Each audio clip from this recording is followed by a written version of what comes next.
Hi gorgeous, it's Ker-leen. Thank you for tuning back into my channel. Today's video is going to be a fun one. In this video, I will be sharing fragrances in my Arabian perfume collection that came in the prettiest packaging. And coincidentally, these are the best smelling scents in my Arabian perfume collection. So if you're interested in seeing what they are, then please keep watching.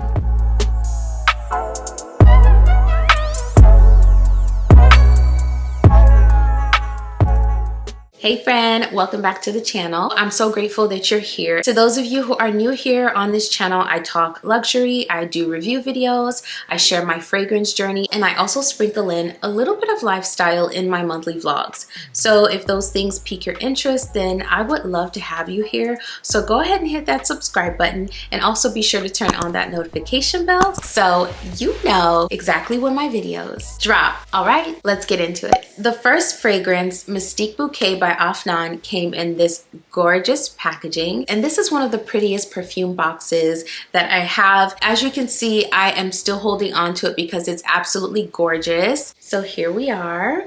I put the perfumes back in these boxes for this video as well, just to give you the full presentation. So this is what the packaging looks like. On the inside, there's this faux suede. Such luxurious packaging. And the underside has a shimmery metallic gold coating. This is like a navy blue. And look at the detail inside. It's just a little pop of extra, and I'm so appreciative of the details that they're giving us. The note card is also on the inside. They're giving us luxury at an affordable price, and I'm so appreciative of that. Now, this fragrance is a dupe for Valaya by Parfum Marley, and it is a very good dupe. I talked all about this fragrance in a comparison video that I did a while back. I will link it here so you can watch it and get more details on this fragrance. This fragrance opens up very bright and it has a very soft peach. It's zesty, it's fruity, it's fresh, it gets soft throughout the wear. This fragrance smells so classy, so soft, so sophisticated. I love the citrusy and zesty opening, but then you also get a nice dose of fruits in the opening. This is such a gorgeous scent. I love the soft woods in here, the creamy feel that this fragrance has. It is ultra feminine. I think this would be really beautiful in the summertime because it's really fresh and has this almost aquatic nature to it. It's so good. It's very juicy and sweet, but not too sweet. I would classify this as a fruity musk fragrance. The musk in here is not overwhelming, but this is definitely a musky fragrance. So yes, this is Mystique Bouquet by Afnan.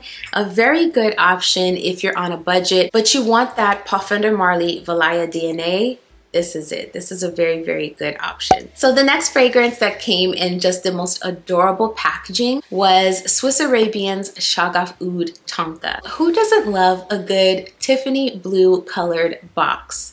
That's what this reminds me of. This reminds me of the Tiffany blue, and I was so enamored with this packaging when I first received it, and it's still just as stunning to my eyes. Look at this gold coating on the front. It's the details for me, and this is why I have kept these packages for so long. I do not think I will be getting rid of these packages because they're just so beautiful. I can repurpose them and use them for different things, but it would be a shame to just trash these packages. So this is what it looks like. It's pretty much that Tiffany blue all around, and then it opens like so. The interior of this packaging is velvet as well. This is a black velvet. It's just all black on the inside, and the bottle, y'all, the bottle is absolutely stunning. The details on the cap match the back of the fragrance bottle. Again, I'm really impressed with the attention to detail that we get with these Arabian fragrances, and I thought this would be such a great video. Not only is this a fun concept, but a great way to highlight the quality, the artistry, and just the ingenuity that we are getting from Arabian fragrance houses. So you all already know how I feel about this fragrance. I've talked about this one quite a bit on the channel already, so I will link some of the videos where I discuss this fragrance here. But Shaga Tonka is that girl, especially for the fall and winter. That's primarily when she's going to come back out. She may have some guest appearances during the spring and summer evenings when I just want something a little bit more cozy and deep and sweet. But I think this is a year-round fragrance. Most people will be able to wear this fragrance year-round. In the opening, there's a beautiful almond note which gives off like a cherry vibe, but it's like a creamy sugar cherry. And then this develops later on into a very thick and dense tonka forward fragrance. Just imagine tonka with sugar sprinkled on top. Oh, this is so good. Absolutely fabulous scent. In my opinion, this is sweet but not too sweet. It's warm, it's creamy, it's rich, but it also has this slightly fresh nuance, and so it never gets cloying. This is a very grown-up type of sweet scent. Such a high quality scent for the price that you pay. The next fragrance that came in some stunning packaging, just really beautiful packaging, was Al Haramain's Janun Rose. Janun Rose comes in this all gold packaging, and it's giving luxe, it's giving regal. It's just giving everything that it needs to give. I absolutely love this gold shimmer. It's so simplistic, but it really makes a statement. I'm of the opinion that sometimes less is more, and in this case, that rings so true. I am loving this packaging. I just love how cohesive they were with this packaging, and I also love the contrast between the white and the gold. I think it's very feminine. So Janun Rose is just the most enchanting fragrance. It is soft, it's powdery, it's sweet. I love the way this opens up with that cherry blossom. It gives off like a cherry nuance. And then soon after, I get a beautiful ylang ylang, which is one of my favorite notes at the moment. So you get bergamot, ylang ylang, you get that beautiful cherry blossom. So it opens up very bright and fresh, but also with a cherry nuance. So a really bold opening. But then at the mid, we have this contrast happening. We have this liqueur, this amaretto liquor that has sort of a cherry nuance as well. And then that's juxtaposed with powdery notes and with heliotrope. So you get some body and some depth, but you also get a really soft powdery effect, which to me is absolutely beautiful. So this fragrance is very soft, very feminine, very delicate, but it's also bold and deep because of the amaretto, and it also has tonka bean and amber at the base. There is a suede note in here, but I don't pick up the suede note. If some of you are picking up that suede note, let me know down in the comments. But to me, this is just a floral, cherry nuanced, very powdery, creamy, soft, delicate yet bold type of scent that is perfect for spring and summer. I love the powdery effect because it keeps me feeling fresh when I have it on and smelling fresh, and I just love the effect that this fragrance gives. This is another dupe fragrance. I've done a video all about this fragrance, and it's supposed to be a dupe for Amawage's Blossom Love. So do check out that video if you're interested in this one. As a side note, some people have received bottles that have a pinkish type of juice. I think that used to be the color of the juice in the beginning when they first released this scent, but I think they've since changed the juice because my juice is not pink at all. I've sprayed it onto white fabric and it has not stained the fabric. As a matter of fact, I'll spray it onto my shirt so y'all can see. Yeah, it doesn't, for me, I'm not getting any stains with this one. So I think maybe they changed the juice recently. However, I want to put out the word of caution in case you do pick this up. You want to check your juice to make sure you don't have the older formulation with the pinkish juice so that you don't stain your beautiful clothes. But yes, this is the most beautiful fragrance. I'm so in love with this scent. And now that we've sprayed it on, I'm just basking in the cloud of soft, sweet, and creamy goodness that is this fragrance. So the next fragrance came in some packaging that literally blew me away. I was not expecting the packaging to be as luxurious as it was. I had heard that this fragrance was absolutely amazing, but I was not prepared for the packaging. I wasn't ready. This is the packaging right here. This is Hamra Kawa by Lattafa. Feast your eyes on this beautiful packaging. On the outside, you can see that they put lots of detail into the packaging. Pay special attention to this logo because it's going to make sense in just a moment. I really love the contrast on this packaging. They have this like faux oak on the bottom, and then it's juxtaposed with this solid brown and gold. Look at that, y'all. This is exactly how it came. When I first received it, I thought that the fragrance bottle had tipped over during transit, but that is not the case.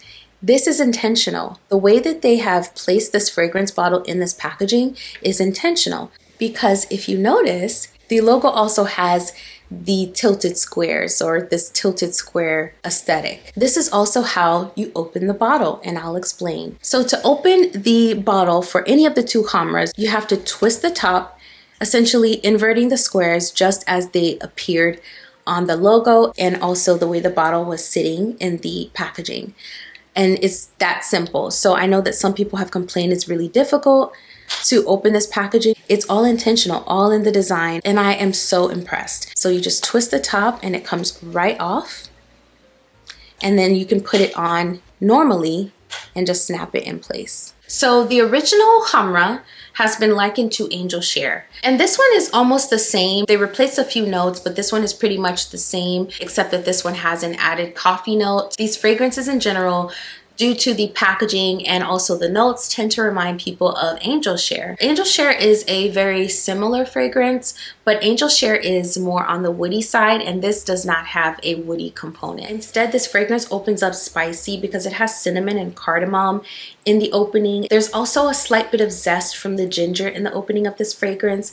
And then what I absolutely love, my favorite part of this scent, is the mid, when you get that praline and those candied fruits. There is supposed to be white florals in here, but I don't pick up on white flowers.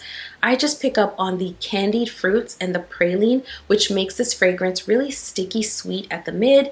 And then you get a beautiful tonka bean and benzoin and vanilla at the base. And I think that those notes kind of give this fragrance its richness and a resinous feel. And then there's also a coffee note in here, but to my nose, the coffee is extremely light. You can tell it's a beautiful Arabic coffee, but it's not overwhelming, not overpowering. It's just sort of sitting at the base and giving this fragrance an added layer of depth. This is a fragrance that I would pay top dollar for.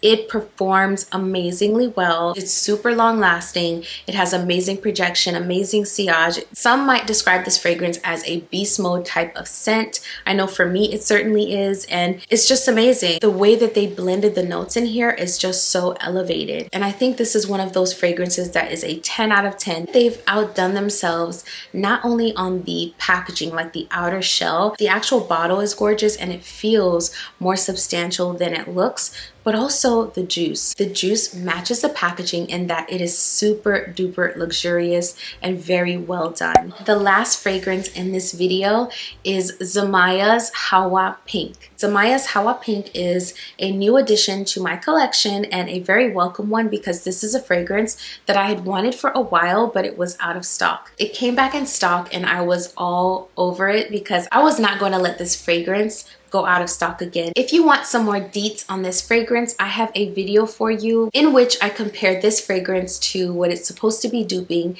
which is Parfums de Marly's Delina La Rose. So please go and check that video out for more details. But let's get into this packaging. Not only was I absolutely enamored with the top of the box, which has this shimmery pink coloring. It's almost like a shimmery coral color, and the gold lettering. But when I flipped it over and saw the floral print in the back, oh my goodness, I was so impressed. This is one of the most girliest packages I've ever received, and for that reason, I am so obsessed with this packaging. Now, when I opened this box and saw this satin pillow, the way this looks so soft and billowy and extremely luxurious, I was floored. This is the most adorable packaging ever. The fragrance even looks happy inside of this box. It's just so cute. This fragrance's notes are almost identical to Parfums de Marly's Delina La Rose. And as I mentioned, I've done a video comparing it to the OG. And in my opinion, I think this one is missing the watery components of the OG. Has a little bit more earthiness, is a little bit more rose forward, but a very good dupe nonetheless. And if you're looking for that DNA or you want to explore it just to see if you like it, I think this is a great place to start, because not only do you get a very, very stunning scent. The fragrance is just so beautiful, but it performs even better than the original. And then you get all of that gorgeous packaging. You can't beat that. I believe Parfum de Marly bottles have 2.5 fluid ounces, whereas this is a 3.4 fluid ounce bottle. So yes, I think this is a really great place to start if you are wanting to explore. And also one of my subbies mentioned that she wouldn't mind picking this one up just to save the juice on the OG. So that's another option as well. If you're looking to save the juice of your OG, this is a great way to go as well. I eventually will pick up the OG, and this will be like a backup situation, one that I can spray with abandon and not worry about the price tag. And I will also be enjoying this until I get the original because it's just gorgeous. So this is Zamaya's Hawa Pink, and the bottle is just absolutely stunning. The packaging is stunning, and the fragrance is just as impressive. I would absolutely be remiss to not mention Afnan Edict's Amber Rhythm and its packaging. I completely almost overlooked this fragrance. This probably takes the top spot for packaging, and I can't believe I almost forgot this one. I was actually using it for some fragrance samples. That's maybe why I overlooked this one, but y'all, this is the most luxe packaging I've gotten thus far. So it opens up like this, and inside you have the fragrance. What I really want you all to see is the artwork that's inside of the top flap. It's like an engraving, and it looks like waves. It's sort of in line with the Afnan logo, and I just think that the details are so artistic and quite beautiful. Then the inside of the packaging has a red faux suede, which adds to the luxurious feel. This is the fragrance bottle, y'all. And I've talked about this fragrance so much that I will not bore you with my description, but just note that this fragrance has a very creamy and sweet sort of presence and base, and then it has a saffron note that puts me in the mind of Baccarat Rouge 540. I initially was not getting Hamra, but after really sniffing this and comparing it to my Hamra Kawa, I can see how people are getting Hamra from this fragrance. It definitely has that sort of vibe, but then it also has a Baccarat Rouge sort of vibe as well. So imagine those two fragrances combined. All right, friend, if you're still here, thank you for making it to this point in the video. I really appreciate your time, and I hope you have an amazing rest of your day. Today, I want to remind you not to dim your light to make others more comfortable. Some of history's biggest trailblazers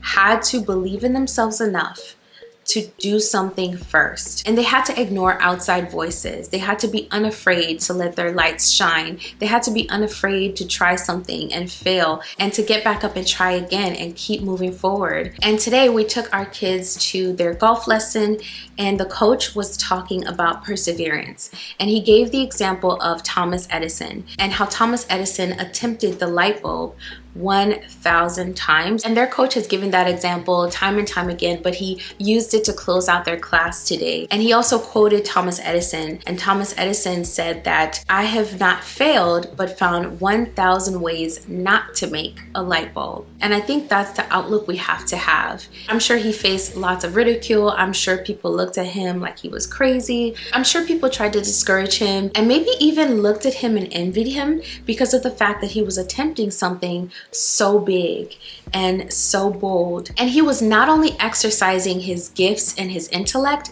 but he was also exercising his faith that this thing is going to work. So today, don't be afraid to let your light shine, and be sure not to let outside voices stop you from shining brightly. I will be over here doing the exact same thing. Thank you so much for watching this video. I will see you in the next one very soon. Bye.